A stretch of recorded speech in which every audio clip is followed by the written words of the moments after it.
shortcuts with her. I'm able to get them up here, stop, and I'll start patting them on from above them.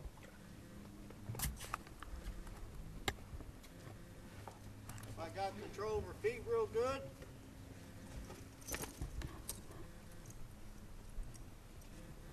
I can get close and start playing with that saddle. Somebody asked me one time, do I ever fell off the barrel? Actually, that's the first time I ever have.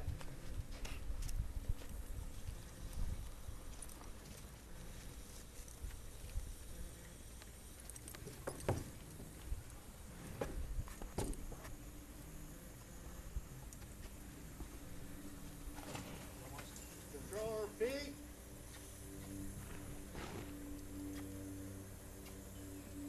Now just start playing. She wants to back up, that's fine.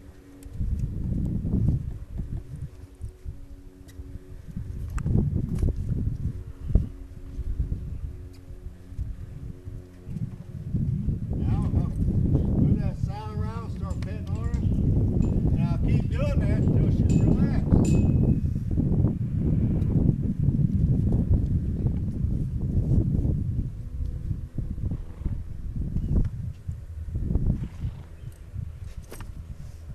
Start way off away from the rail so they get comfortable. You try to get too close too soon, they're going to act negative.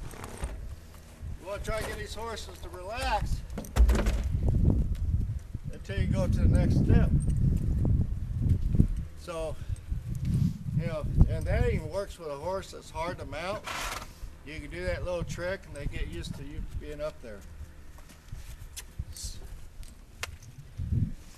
You know, you people with your horses, you can stop a lot of problems. Like right there, she's trying to crowd me. Don't let your horse crowd you, especially you ladies. I said, best way I explain it, if a man gets too close to you ladies, you know it. And you back off. You have something, you do something to get them out of your personal space. Same way these horses, use that natural instinct y'all got. And if they get too close, back them up. Get them out of your space. Don't say, oh, poor little boy, you're going to hurt me, so please back up. Here's a treat. That don't go very far. So I want to say, hey, this is where you're at.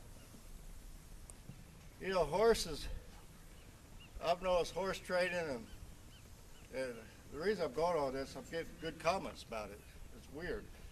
But horses and horse training and dealing with horses, it's got a lot of similarities to having a good relationship. You know, if you let your husband or your wife push you around, they're going to keep pushing.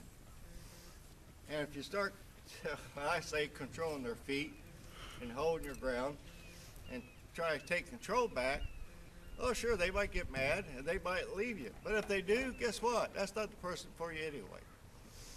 You know, I see so many unhappy people out there because their wives or their husbands are buttholes. But, you know, we're humans. We got the brains. We don't have to put up with it. And, you know, get away from it, get out of that negative environment, and eventually, hopefully, that it turns all positive. But anytime negative reaction always brings, oh, see how I want to say that? Oh, negative action always brings negative reaction. There, yeah, that's good. So same way we work at a horse. If you try to handle them negative, you're going to get a negative reaction. Even though you might think it's positive, oh, I'm going to give some treats. Oh, it wants to eat grass today, so I'm going to let it pull me around the farm and let it eat grass. That's a negative reaction. And eventually, one day, you're going to need that horse to do something, and it's going to kick the fire out of you. So you're getting a negative reaction. And same relationship. You're in a man that first starts pushing you against the wall, eventually they're going to hit you. It's that simple.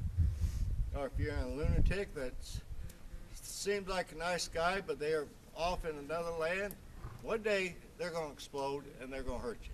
I don't care how nice a guy, if they're like that, they will hurt you.